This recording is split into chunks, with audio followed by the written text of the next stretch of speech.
Wanted to talk today a little bit about a new law that just came into effect and that may be impacting your retirement benefit. In particular, maybe an IRA or a simple IRA or a 401k. There also may be some impact regarding 529 plans and some inheritance issues. So let's talk about it. This new law is called the Secure Act. And that acronym is maybe a little bit misleading. It stands for Setting Every Community Up for Retirement Enhancement.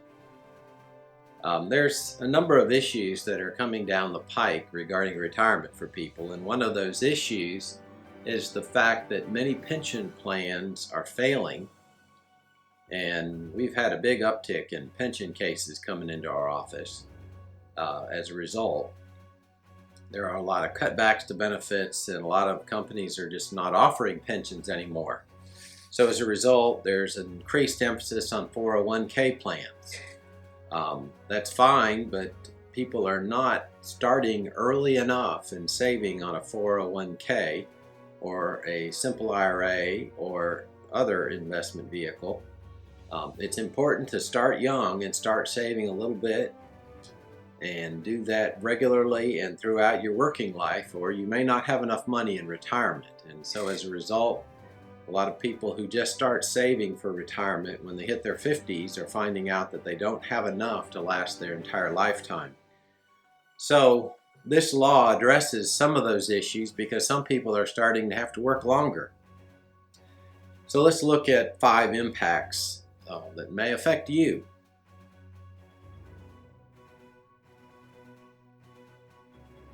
The number one impact is that there are more people working past the age of 70 and a half now.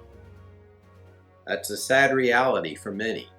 They can no longer stop working at age 65. And so as a result, they are required by law in 2019 to start taking a required minimum distribution from their 401k or other type similar plan at the age of 70 and a half. So even if they're working, they can no longer put money into the 401k, and they have to start taking withdrawals from it at 70 and a half. Well, first of all, now you can contribute past 70 and a half. So if you're 71 and you're still working, you can still put money into a 401k now, or a simple IRA or IRA. So that's one thing that's good.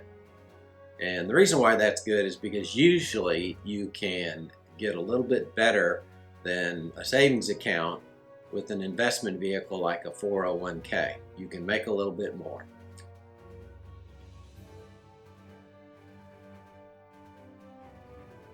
The second impact is that there are mandated withdrawals that started at 70 and a half in 2019 and earlier, but that now has been bumped out in 2020 to age 72. So if you were going to be 71 in 2020, you no longer have to start taking money out of your 401k or other retirement vehicle. You can wait till 72 now because of this act.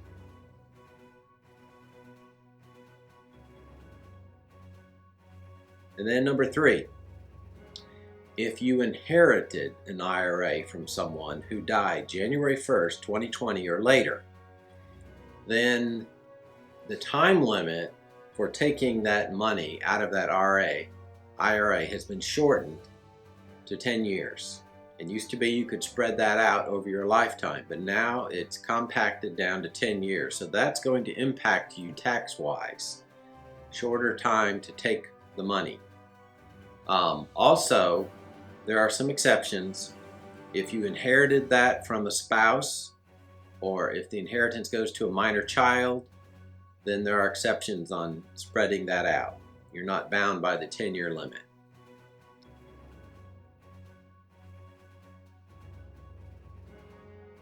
The fourth impact is that you can take a distribution of up to $5,000 if you adopt a child or if you have a child born to you in 2020 or later. So that's a benefit.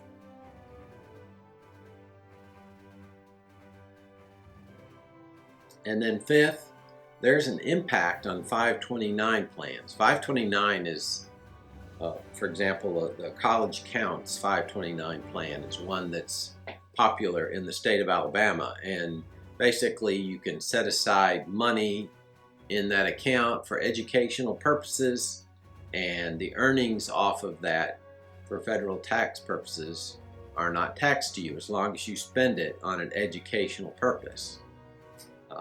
For Alabama residents, you also don't have to count that $10,000 up to $10,000 amount that you put in there as income. So there is a double tax benefit, both state and federal wise. Now, the impact on 529 plans is that you can use the money from the 529 plan to repay a loan of up to $10,000, or it could also be an educational expense for an apprenticeship up to $10,000. So those are your 5 impacts that now are affecting us in 2020. The ones that I think are the biggest for my clients are the moving of the mandated withdrawals age from 70 and a half to 72, and then the permission to continue to make 401k contributions past age 70 and a half. Those can be of benefit to a lot of people who are now finding themselves in a position of having to work later in life.